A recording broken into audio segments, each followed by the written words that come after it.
Hey,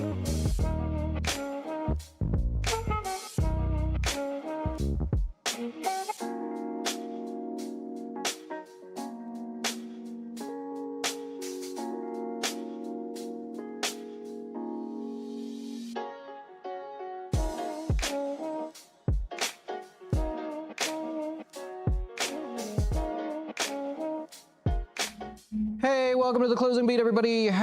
Happy Wednesday. It's Wednesday already. I got a little bad news to get started here. Maybe the appropriate day for this. I'm sorry, but we have this bull here in the office. If you don't know, like back there's all kinds of stuff. And unfortunately today, you see what happened there? It broke the bull. So I don't know, there might be like some omen there. But I don't know what to do now. It's in pieces, man. It's kind of like the market today, huh? What timing that is. Well, we're financial advisors here at Jazz Wealth. Thank you for watching us here. While other advisors are, what do I normally say? While other advisors are playing checkers, we're playing chess. And I had a fun one today.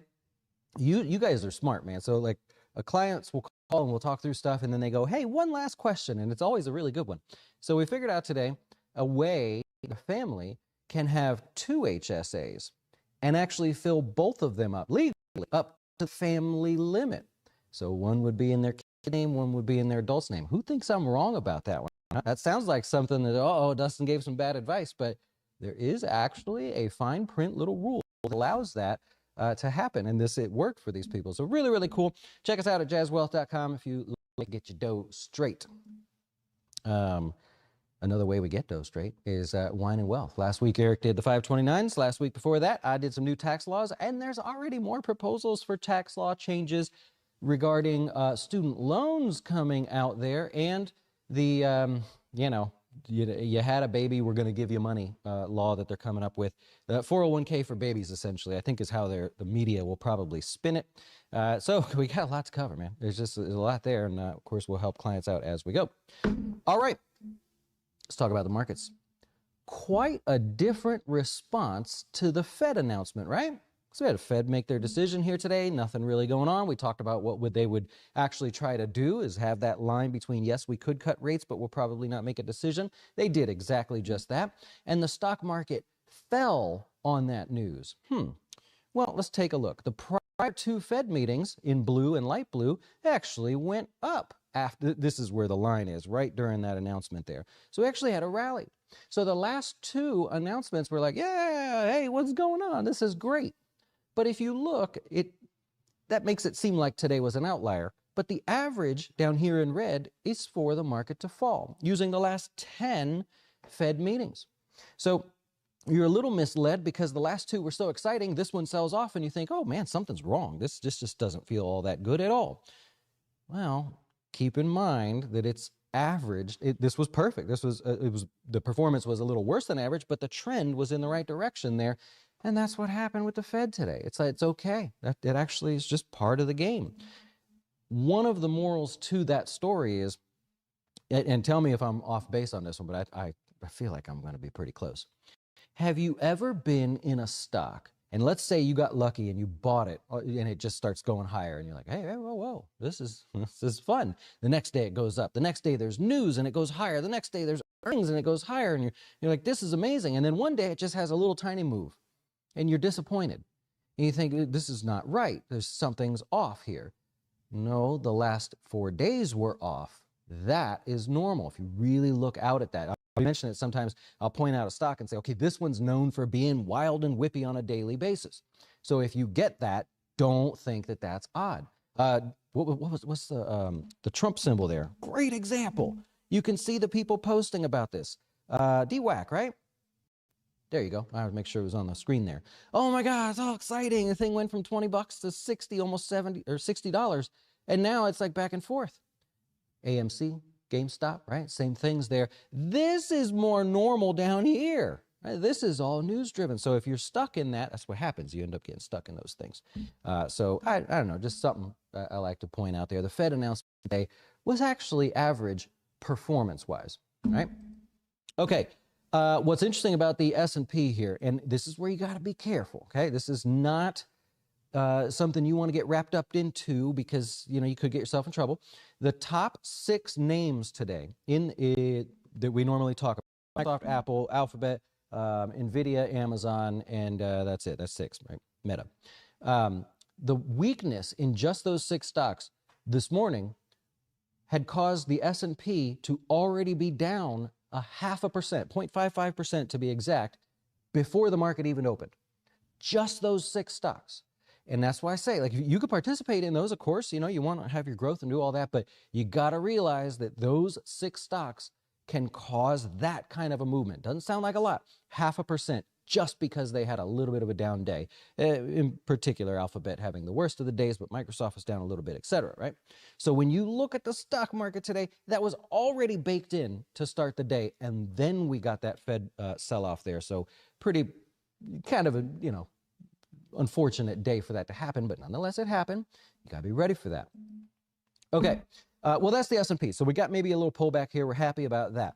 The NASDAQ was within 3% of hitting new all-time highs. Just, you know, couldn't get over it on this go. It doesn't mean it won't get over it. It just means right now it's, you know, not happening there. Now, bouncing around just a little bit, look at how people took any reason to sell. What happens when a stock does so well that the only people left have profits? There's nobody with a loss. Everybody's happy. Any little reason you say, okay, I'm going to take some profits, I'm going to get out of the way there, right? Earnings for Microsoft, not bad otherwise, right? You have no complaints here. Let me show you this here real quick. There you go. So here's the cloud revenue. We focus on this because it's becoming a larger part of their business there. Up 24%, $33.7 billion. And then for fun, here's the run rate. So it's not like they just had a really good quarter. No, this is getting better and better and better and better and better for them.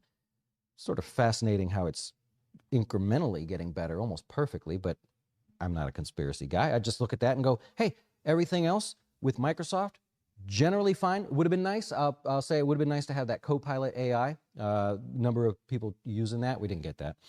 So maybe a little weakness there because of it. But we have a reason to sell. Oh, everything's great, moving higher. Why would you sell the stock? It doesn't make any sense. But because of some of that strength and how things are going, that's what you get. If you look at something like AMD, had perfectly fine earnings there. Not a blockbuster beat or anything. And that's why people sell. It ran up so far, so fast. This is another great example. And I always will tell you ahead of time. I don't like to come back and say, oh, I told you so. No. Now, if I can't point it out ahead of time, I don't want to talk about it after. So look, AMD, we talked about this. You guys asked this question a couple weeks ago. Hey, it's going a little too far, too fast. Everything's still good, right? It wasn't, you know, a knock your socks off type earnings, but it was good. It was a beat. It was fine. Stock gets sold off. Why? We have a reason to take a profit, right? Don't get stuck into things like that. So think about, in a broad perspective there, what happens when all this early excitement really wears off? What happens when the inevitable happens and NVIDIA can't run as fast as it is? The growth in the price of the stock has growth baked in up here, and they can't get there that fast. What do people do then? That will happen. It has happened. It all happens like that. Okay, and then not AI related here, but look at something like Starbucks, right? Starbucks, you know, missed on earnings, right? No bueno. And the stock goes higher, starts higher anyways. So kind of cool there. All right, let's go on over to the Russell, because the Russell had a rather interesting day. I kind of hope, that continues, but we'll see. So if you're looking at the Russell there, you can now see, or at least have more confidence, that lower rates sooner, how we're priced in to this rally, right? The small cap stocks rely on favorable interest rates. Apparently, people believe that was going to happen sooner. It did not. It looks like it's not going to happen in March, according to the Fed. And we go, oh no, that means these guys' total cost to borrow is going to be higher for longer. So that's pretty much what's going on there. Broad selling, small cap value, small cap index, small cap growth, all of it across the board, just people taking their money. Now, interestingly, the Russell, the January's over, right? This is it. This is the end of it.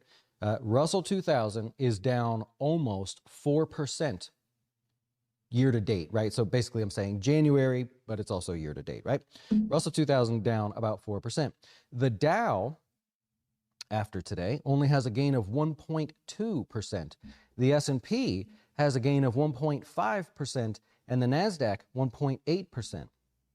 So when you start to think, and I'm not picking on anybody here, I generally don't, normally I have somebody in mind when I say something, but I'm not picking on anybody.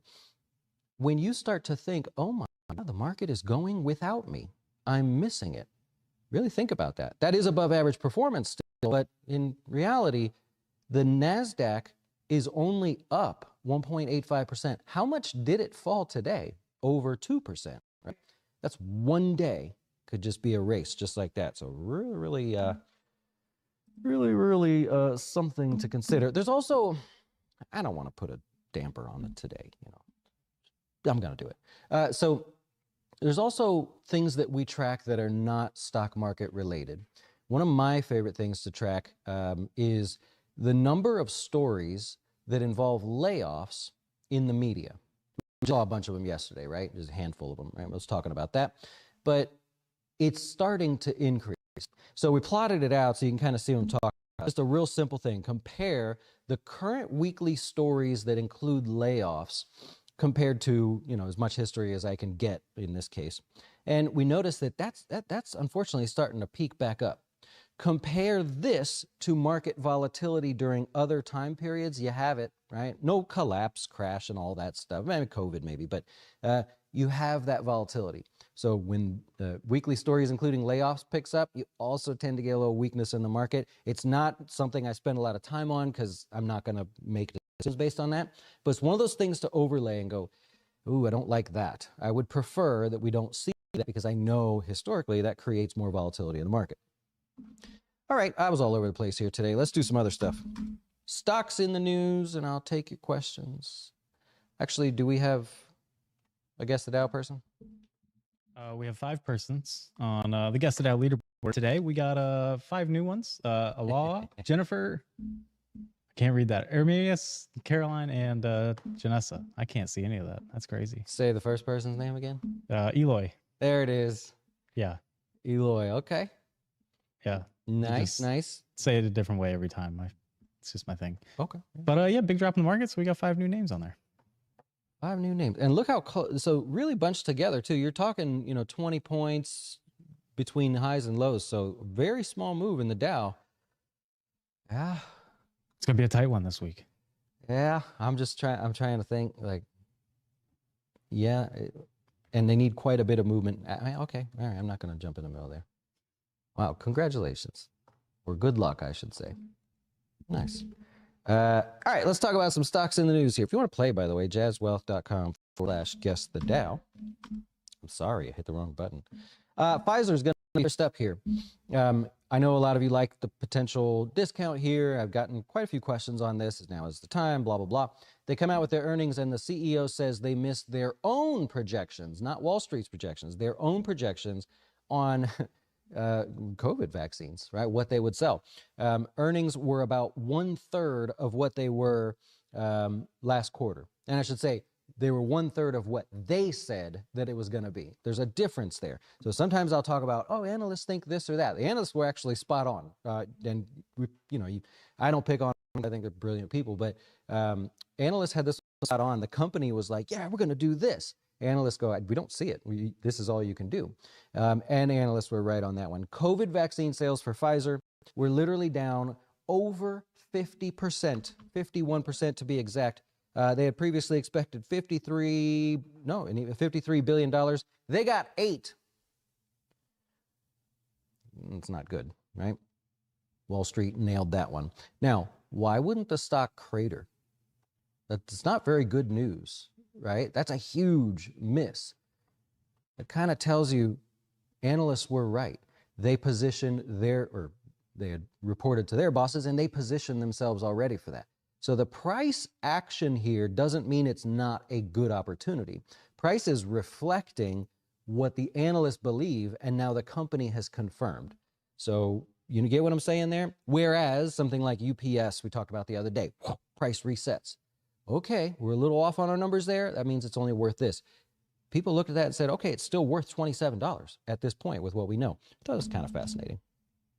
All right, you got Boeing there. This is earnings related. They did lose money. They just lost less than expected there. The downside, I think, there's not a downside here, but the takeaway was that they got rid of their guidance, and because of the MAX 9 issue there, right? They can't. How are they supposed to know? They don't know the timelines for that stuff and really where it stands. That's actually very normal. So that's not. It's normal for companies to remove guidance. And if you're from the COVID era, you know, where most companies said, we're not going to give guidance because the economy's not open. We don't know what to do. All right, Old Dominion, I thought was really interesting here. They had a great earnings report. We were talking about transports yesterday and the importance of wanting to see that. They had a good earnings report. They raised their dividend, quite a bit. If I remember, I saw this earlier in the morning, about 30% or so. And lastly, Mastercard here, slight beat, not too bad, getting a little carried away, right? Now you know. All right, look at it.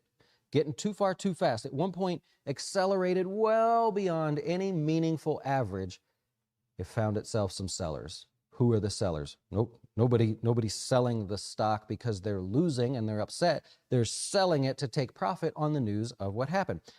Digging through their earnings a little bit here, I just happen to notice, I don't know that this affects them at all or changes anything, just one of those things to watch. Their total volumes are now trending lower than Visa. I don't know if that's migration, business. I'm just saying that's one of those things that stuck out to me and like, I put that on. All right, if you want to learn finance in bite-sized little ways in a very simple way or have kids that want to do that, check out Haley's channel, Doe Street, on YouTube, of course, here with us. Tomorrow, we have Cardinal Healthcare, Honeywell, Illinois Tool is going to report, Altria, Merck, and then after hours, buckle your seatbelts. It's Apple, Amazon, Meta. Huge earnings reports. Keep in mind what Microsoft and Alphabet, they reported and were able to move the market down 0.5%. We know that because the market wasn't open, so they were participating. They were in the weighting of those stocks.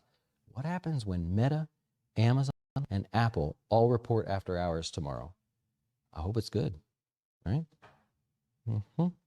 Okay, let's take your questions if you have any questions, and I'll go finish on what I was gonna do.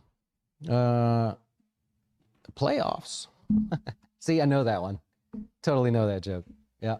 I wonder why they missed so bad. It was safe and effective.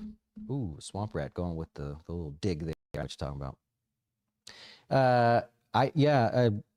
The COVID sales there. I don't know enough in the media to know where people stand, but definitely declining. When you look across the board, all the different ones, they're kind of winding it down there. They're hoping for another uptick because it's what it is. Thank you for the compliment there. Why are solar stocks like SolarEdge, Enphase also, getting hit so hard? Are they a buy now?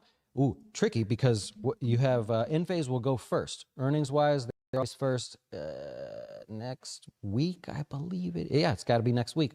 And so notice when you look at that, why is it not moving?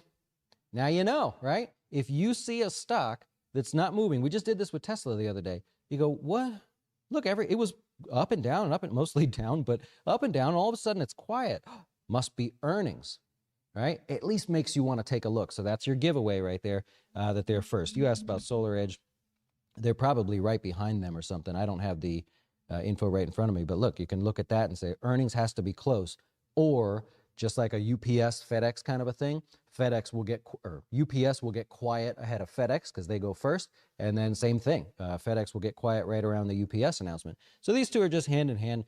I would not want to be a buyer ahead of earnings because then you have to guess that you know what's going to happen, and I that's not my game. I don't like to guess personally, but yeah, you got it.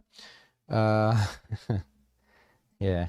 Doc, I'm holding back for a change. You know what I mean?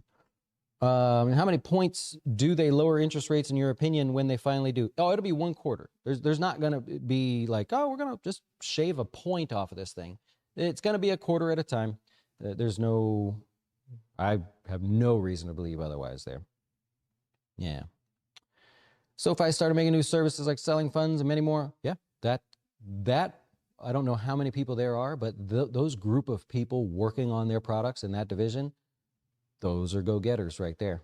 I sort of enjoy following along with that, and how you organize people to move that fast and efficiently, Michael, it's a corporate lesson, something I'll never be good at. Yeah. Healthcare, by the way, was one of the areas that basically held up today. I'm not going to say, oh, you can see it. I'm not going to say it was anything special there, but if you look at healthcare, it did lose the least. And for the most part of the day, it held up when everything was starting to go negative. It was the last to turn negative there. Remember, healthcare has been waking up this year, mostly due to the profits of the fat drugs. Right? Obesity drugs. I was told to watch the language there. I don't know if they're gonna the bailout there. I saw it. I didn't read it. That's one of those things that actually it's not on my list, and now it is. It's one of those things I like to read about little by little. The banks aren't my favorite place to really geek out, but small cap banks I can do. All right, make sure I got quite a bit of homework there. Yeah, well, healthcare, safety, location, but also remember healthcare is the, I don't remember. It's either the most or the second most volatile during the election cycle, that Q4 time period. And it's one or the other because it's banks and healthcare. So I can't remember if banks are the most and then healthcare is, but just keep that in mind. If you're going to play the game, it's going to be a Bronco. All right, I will wrap it up there and go do the rest of my work. Thank you for watching here today. Hope you learned something, and a whole lot more coming tomorrow. Appreciate all you guys do to support us, and yeah, we'll keep on going. Enjoy. Jazz Wealth, we treat you like family. That was going to be our slogan, but the employees here took it a little too seriously. You bought what? That wasn't in the plan that I built for you. Oh, quit crying. Don't spend one more dollar. I'm gonna start calling you Sylvester because you sound like a real... Tú siempre estás llorando como un bebé, llorancito. I'm not mad. I'm just disappointed. That's how you get your identity stolen. We decided to go with let our family be your family's advisor.